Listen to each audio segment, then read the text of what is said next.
Welcome to the Think Factory podcast. We got one question for you. What keeps you up at night?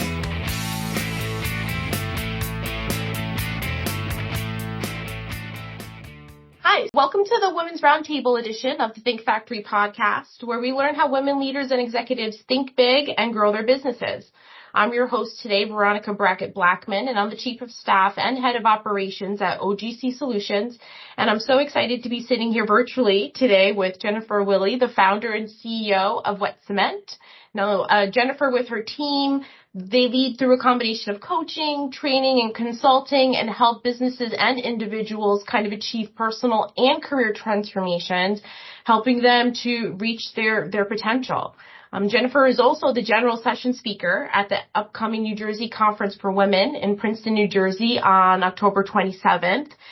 Several members of the Women's Roundtable and the OGC Solutions team will be attending the conference, which is organized by the Princeton Mercer Chamber of Commerce. So I'm doubly excited to kind of get a sneak peek of your session, Jennifer, and excited to be speaking with you today. So welcome. Thank you. Same here. I can't wait to meet your entire team or as many who are attending at the New Jersey Conference for Women. It will be wonderful to be in a room with, I think, probably 600 plus incredible women from around our beautiful Garden State. And I hear even New York and Philly, we're going to have some folks from there as well. So excited to be here. Thank you. Yeah, of course. So let's just dig right in. I know that you're a busy woman, but tell us a little bit about you and Wet Cement. So I know that you've had a really varied career. You were a child actor. You got into the fitness industry. You were a TV news anchor, and then you spent decades as an executive at tech and media companies. So how did you kind of make that journey and segue from all of that to kind of building your brand and empowering others?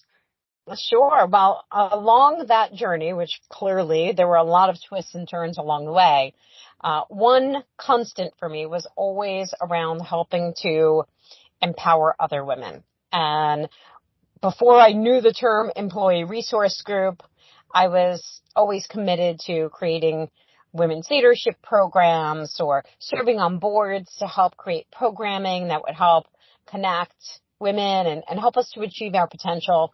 And I finally got to the point where I had spent 20 plus years in corporate America for companies like Yahoo, AOL, WebMD, and the Trade Desk, and realized that my true passion was that work in terms of helping other people to recognize how they could be more fearless at work.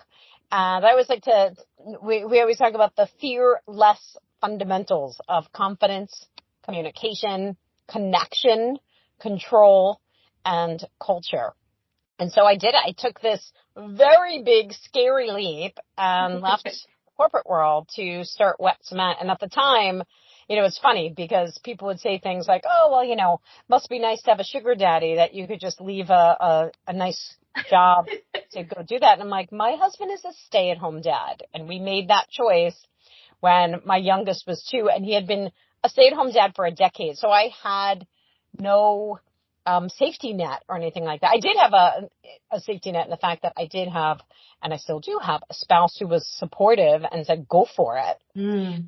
But I decided to take the leap. And that was now 6 years ago, to make sure that everything that we were doing was data-driven and underpinned with research, because that was one of the things when I was trying to do this in my side hustle passion project, I didn't have the time to have all the resources at my fingertips. So when I started Wet Cement, we hired a team of behavioral scientists from Wharton to help us analyze what were those internal barriers, in addition to all those external barriers that hold us back from achieving our professional potential.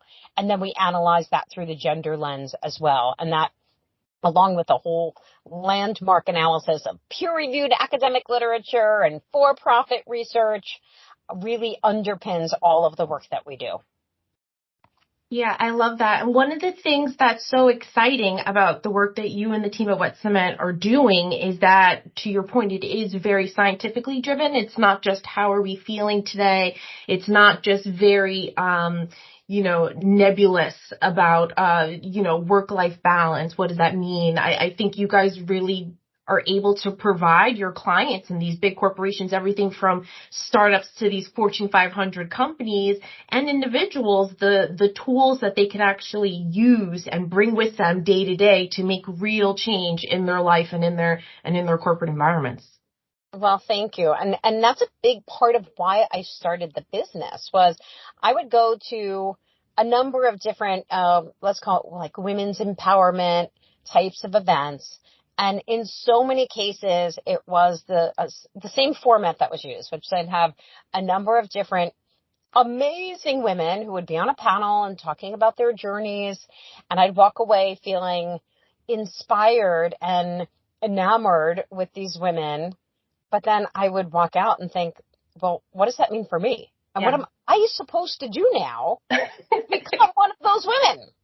And so that's a core tenet of everything that we do is it has to be overly actionable. And every program that we do comes with essentially a playbook, an activity guide of how do you take these insights and ideas about those things you can be doing every day and every week and every quarter to set yourself up for growth and happiness.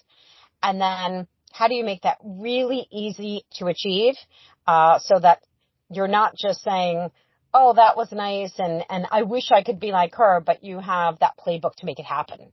Yeah, totally. Do you think that your experience as a C-suite executive impacts the way that you kind of approach your work with other C-suite executives now that you're kind of in this coaching capacity and on the other side of the table?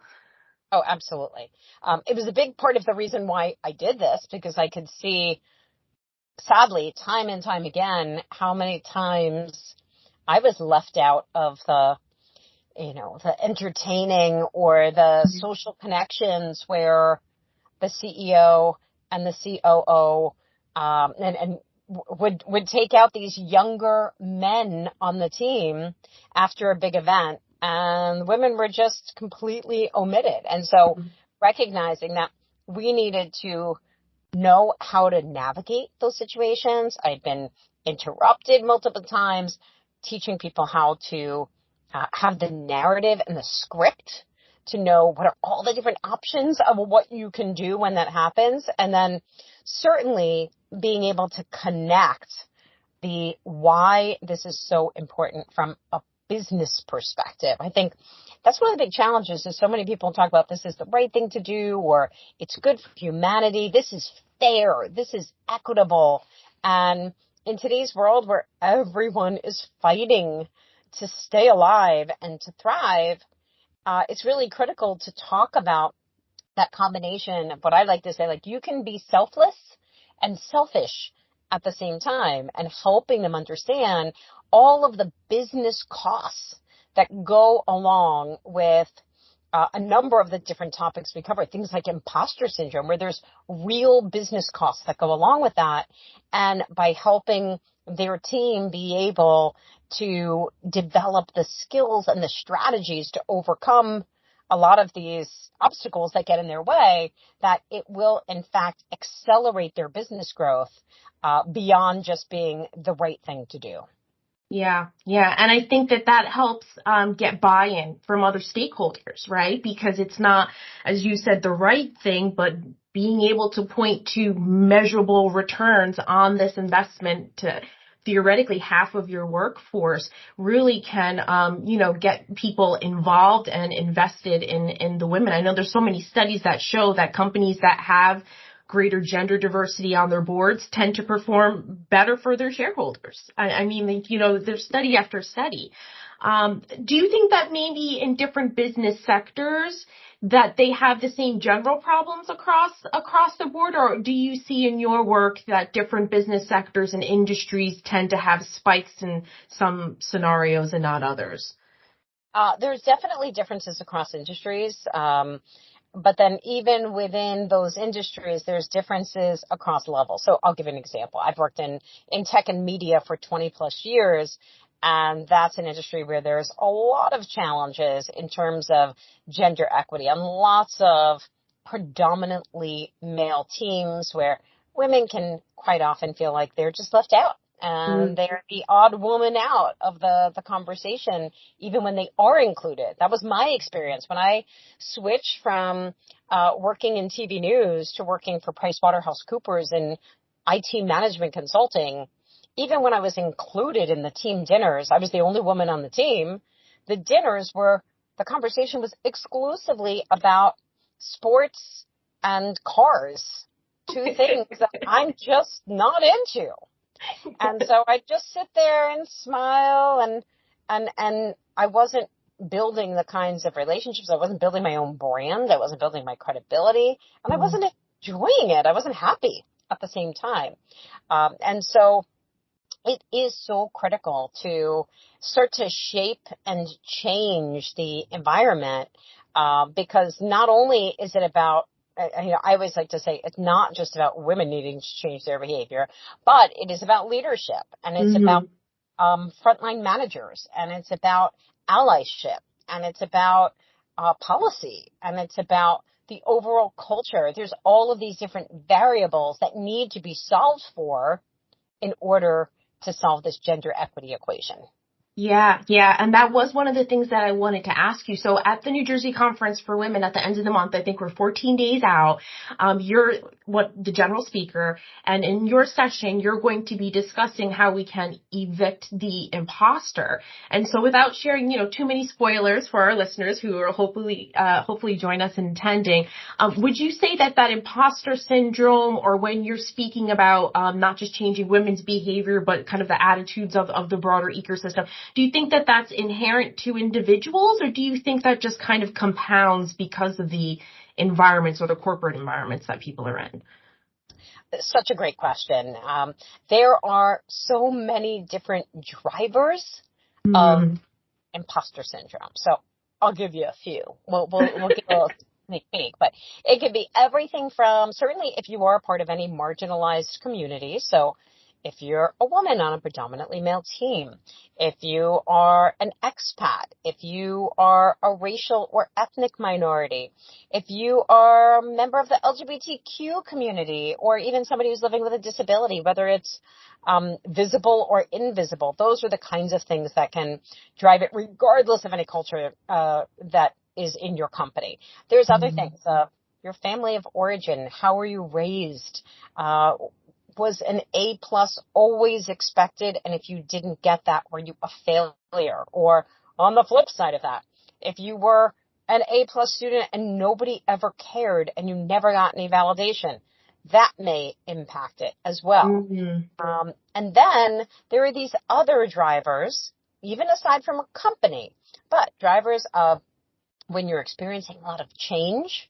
So think about everything that's going on right now, regardless of industry, with AI and machine learning and sustainability and ESGs, or environment, social governance changes that people are supposed to know, and the constant changes to technology, even beyond AI, and managing this hybrid, remote, in-person changes that are, so there's all of those things. And then on top of that, there are things that any specific company can do that can make people that much more likely to feel imposter syndrome. So things like if you are always expected that everything is perfect, there is this rampant perfectionism that is taking over organizations. And then if you have anything that's not at 100%, you have this fear that you're going to get found out, that you're not good enough to be able to be a part of it.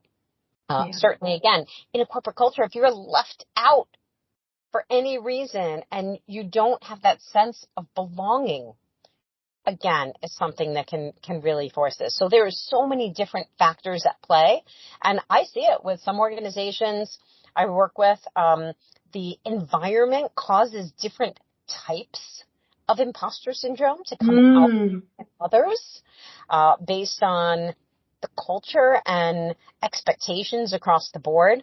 But I will say that in working with thousands of people and hundreds of companies around the world, that the average is 99% of participants will identify with some aspect of imposter syndrome.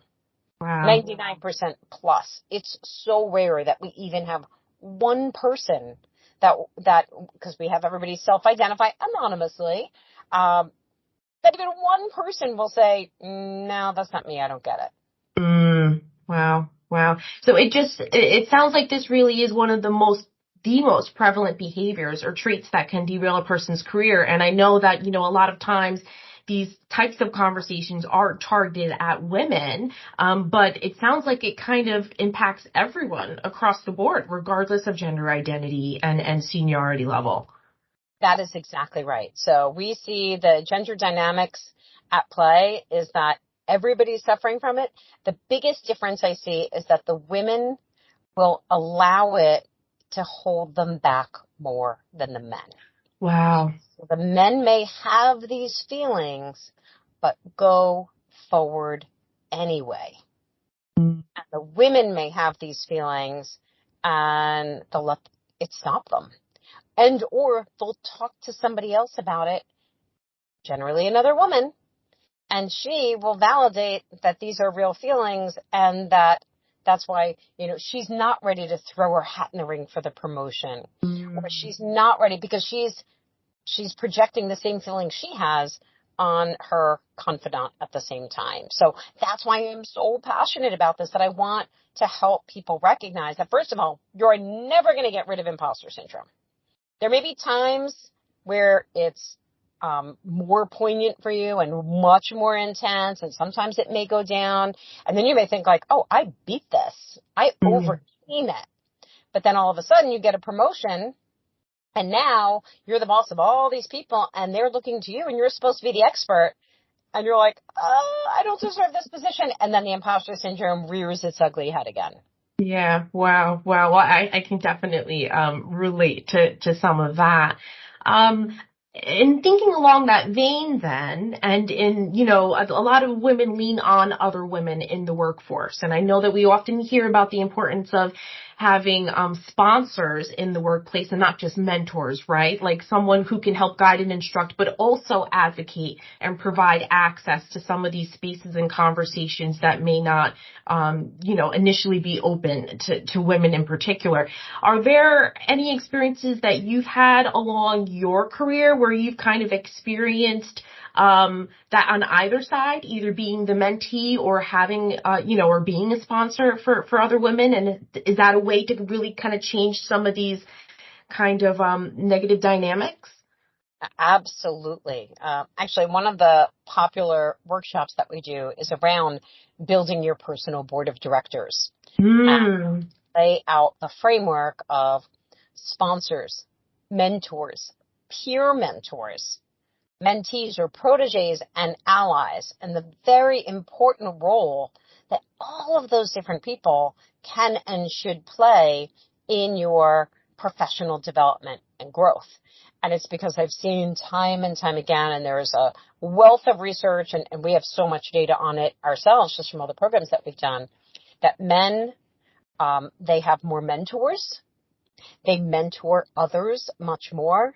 They are far more likely to have sponsors who are saying their name, who are recommending them for the promotion, who are in charge of the tiebreaker as to who's going to be promoted, who's going to get the comp increase, who's going to get more equity. And if we don't have those people who are advocating for us on our behalf when we are not in the room, then the men are just going to keep getting higher wages and more opportunities and continue to climb the ladder, in many cases for no other reason than just somebody else is advocating for them. So I've been on the winning and losing side of both sides of that coin. And that's why it is so incredibly important that we are looking for those sponsors, and not even just within your own company, but within the industry that you're in. So depending on the kind of work that you do, you can have sponsors who are opening doors for you in other companies, or for new potential clients, or for speaking engagements, which is so important because we need women performing more thought leadership and getting visibility and having their voices heard. And so that's a great way where you can have sponsors of people who are in positions of power and influence who can recommend you to be on that panel or recommend you to be on the main stage. Yeah. And that's one of the reasons why I know the Women's Roundtable here, as part of the pod, we're so excited to be joining you and the Princeton Mercer Chamber of Commerce at the New Jersey Conference for Women, October 27th, because this is really an environment where professional women can build that allyship and kind of foster inclusion and foster some of these networks that will hopefully allow them to kind of break this negative cycle of, not having their name said in boardrooms or when, they're up for promotions. So those seems like some really great steps to take. And then, one of the workshops about building your personal board sounds fantastic. So we'll try to link that in the show notes as well. Do you have any advice for women who are looking to maybe grow either their own business or within the companies that they're that they're working for currently? Well, certainly if you're looking to grow your own business, ask for help. And if you're looking to grow within your company, ask for help. This is, again, a little bit of a preview of the session, but we see time and time again when we're working with folks across the world that for women, they have a much harder time asking for help. It's an attribute of imposter syndrome. It's this feeling of, well, if I ask for help, they'll know that I'm not really good enough to do it on my own. But the reality is people love helping other people. It is such a gift. More people die every year saving strangers drowning at the shoreline than they do getting eaten by a shark.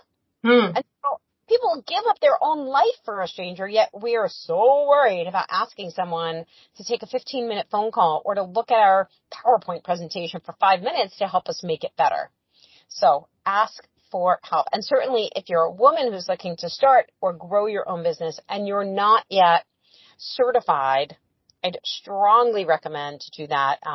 WBENC, which is the Women's Business Enterprise National Council, is an incredible organization that has so many resources and accelerator programs and matchmaking and mentorship and you name it that can really help you succeed as a business owner. And once you get that designation, then you can also be a woman-owned small business and get government support through the Small Business Administration, where there are all kinds of other benefits of everything from getting free coaches to being able to be in environments where you could learn about how to navigate the procurement process to get contracts both on the private as well as on the government side. So ask for help and make sure you're getting that diversity certification if you are a female business owner.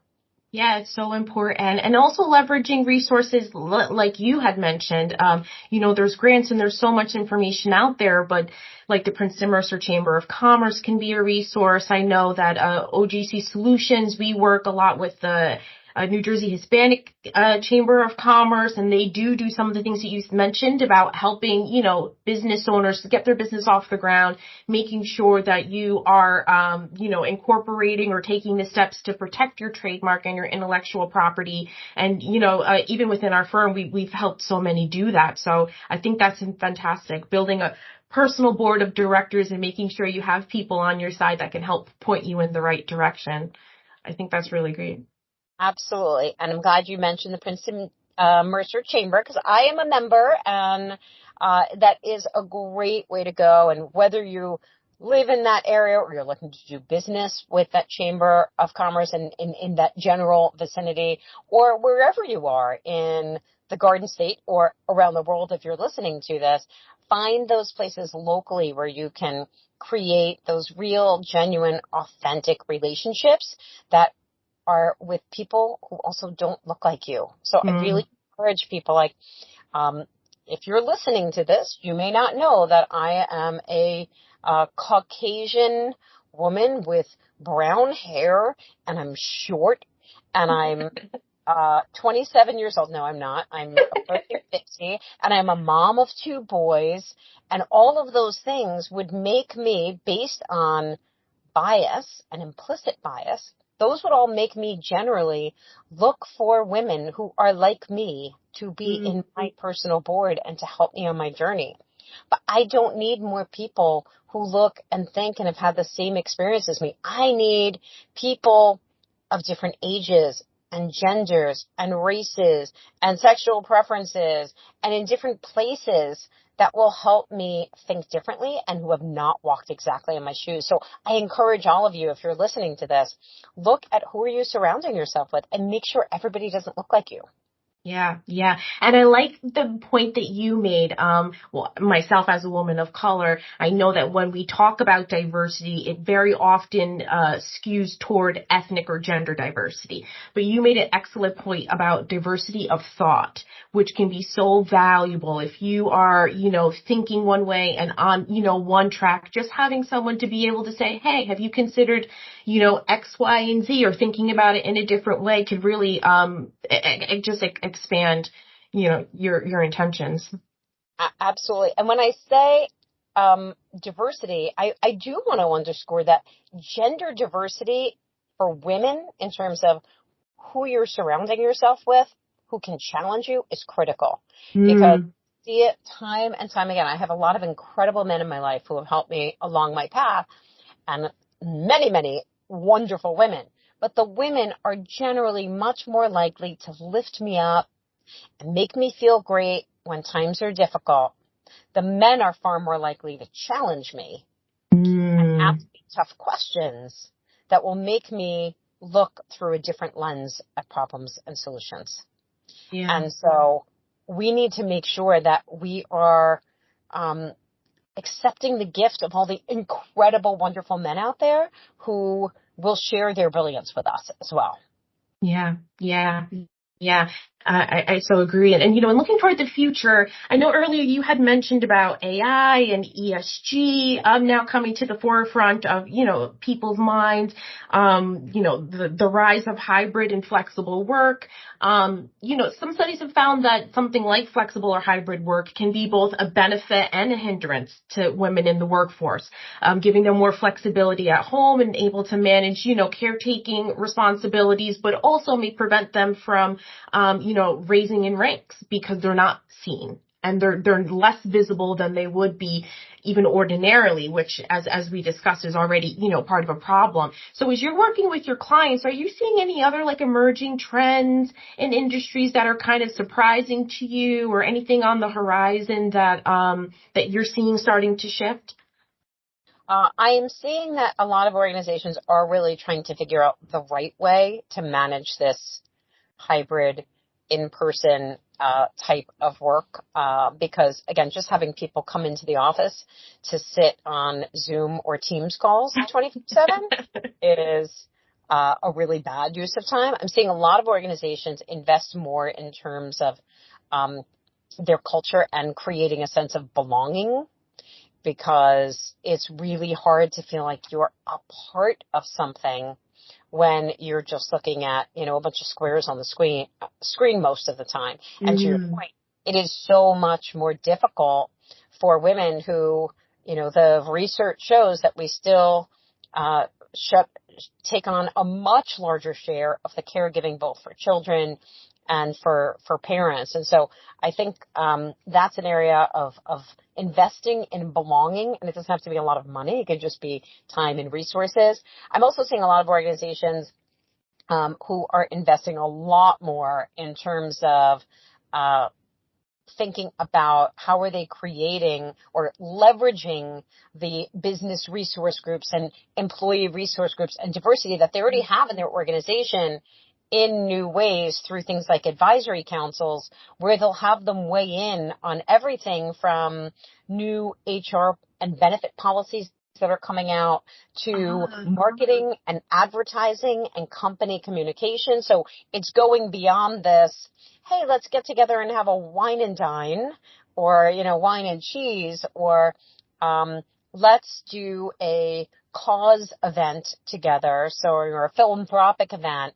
But to really make sure that it's integrated and woven through every aspect of that business. I will say one other trend that I'm seeing that I am so excited about is to create more opportunities on the philanthropy, I'll call it philanthropy side, where it's again, this being selfish and selfless at the same time, where organizations are putting their brilliance and their skill set to work to help different groups that need support, whether it's nonprofits or the end beneficiary. So I'll give an example. There's an organization that I've been a supporter of called Working for Women, which is a nonprofit that will work with an organization, let's say like yours. It might be a law firm.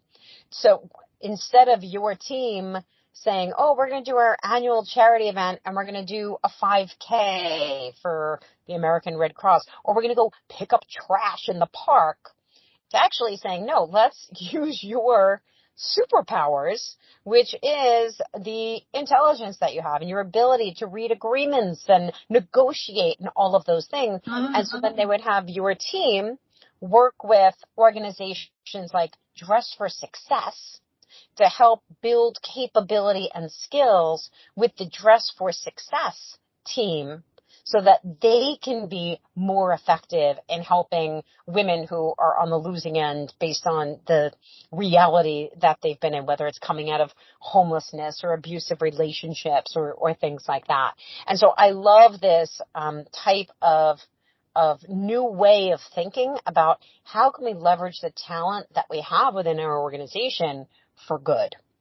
Yeah, I'm writing all that down, but I'd be remiss not to mention people leveraging companies like yours, like Wet Cement, and being able to bring in people who are experts, who have the knowledge, who have the scientific studies to kind of back it up, to help, their companies and their teams kind of push forward. I mean, more people should take advantage of, coaches and trainings, like Wet Cement offers. I think you guys are a great resource.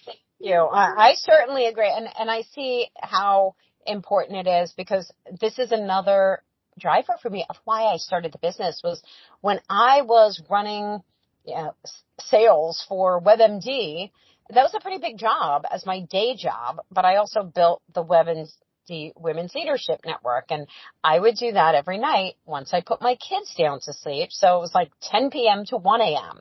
And I was really trying to do my best, and I was so passionate about it, but I didn't have the expertise and the know-how of what were the challenges. I didn't know how to collect all the data necessary to really the program based on our organization and our culture. And so, and quite frankly, it also hurt me, because now there were people in the organization who weren't necessarily a huge fan of this and felt like I was, distracted or wasting my time away from my day job. And this is the burden that not only women, but any marginalized community leaders face when they are the face of their employee resource group or their diversity efforts in their company. They pay a really big toll for that, of overwork and exhaustion, and in many cases, a negative perception of others who are thinking that it's taking away time from their normal job. Mm-hmm. So we can come in, we can, parachute in, help you understand, do the analysis, recognize how to design a program that's really custom fit for your organization, and then we can help you design and deploy it at the same time. Yeah, but it sounds like it's a lot of work, though. So what's the most rewarding part of it? I mean, I know you guys are rolling your sleeves up and you're getting your hands dirty, but what's the most rewarding part for you at the end of the day? Oh, no question. It is when, I'll give you an example. We did an Evict the Imposter workshop on confidence and imposter syndrome a few weeks ago for 150 leaders at a Fortune 10 company. Okay. Wow. Very, very large, like the biggest company in the world. And at the end of the session, one of the more senior female leaders came over to me and she said, "Can I speak with you privately for a second?" And my gut was like, oh my gosh, because my own imposter was like, she hated this. This was terrible. She thought it was a waste of time. And then the other side was like, well, maybe not. And it wasn't that she hated it. It was that she wanted to pull me aside to say that she had learned a bit about imposter syndrome about a decade earlier and thought that she beat it and cured it. And then now she had been moved into this executive role. and she had hundreds of employees rolling up to her. She was always expected to have the answers to everything, and it was debilitating, and she was depressed. But she didn't realize that it was all because of these aspects of imposter syndrome that were now being unleashed based on this new environment and new role that she was in. And she was in tears saying like, oh my gosh, I see it now. And now I know what to do. And now I can manage that. And so for me, like, what more could you ask for in life than to be able to help someone recognize? And this is an amazing woman who's doing important work and that her employees love, and they have no idea that she has this internal battle and she's really beating herself up. So that's the kind of thing that makes every moment of it worth it. Yeah, no, that's fantastic. What a fantastic story. And thank you for sharing. And thank you for sharing your time too. I know that you're on a plane to Japan tomorrow. You're a very busy woman, so it's such an honor and privilege to chat with you. One final question. We ask all of the guests on our show, and that question is, what keeps you up at night? Aside from the Bachelor franchise? No, I'm just kidding. 3 hours, yeah. What definitely keeps me up at night is just being able to make a bigger impact doing this work. Time and time again, I just had this conversation with my husband yesterday of, I love what I get to do, but I wish I could do it for millions of people every single day, because we need it in those moments when somebody talks over you or you're just completely left out or you need to negotiate and you don't have that confidence or the skills to do it. And so for me, finding ways to be able to scale the impact that we're making. Yeah. Well, to that end, Jennifer, thank you again for your time, but where can people follow you and learn more about you and Wet Cement and the amazing work that you guys are doing? Well, thank you. Certainly check us out on our website. So it's wet-cement.com or wet-cement.com. And you can find all of our social handles there. We put out a series of snackable videos called Fearless in 5 that are usually 5 very actionable steps that you can take that usually takes about 3 minutes or less and can give you a little bit of that pep in your step. And then I probably spend most of my time on LinkedIn in terms of sharing out there. But we'll be in Japan this week and Florida the next week, and then a number of different programs coming up. But I can't wait, and hopefully I will see many of you at the New Jersey Conference for Women on Friday, October 27th. Yeah, fantastic. Thank you. And we'll link all of that in the show notes here so people can easily, get in touch with you and the work that you're doing. And an open invitation again to all of the listeners who are maybe hearing this conversation today. If you'd like to see Jennifer share even more wisdom in person, please consider joining us live at the New Jersey Conference for Women on October 27th. It's a phenomenal annual event organized by the team at the Princeton Mercer Chamber of Commerce. It's the largest one-day gathering of professional women in the state of New Jersey. The conference is packed. It's going to give women an opportunity to network with their peers, share and learn new strategies for professional and personal growth, build connections with other women. As we discussed, it's so important. There are breakouts, keynote speakers. There's an after party, which is going to be fun. It's going to be a great time. So we're excited to attend and hopefully, see many of you guys there. And if you'd like to register for the conference, we'll also add the link to the registration website in the show notes, along with more information again on how you can get in touch with Jennifer and her company. Jennifer, thank you. It was such an honor, and thank you so much for listening.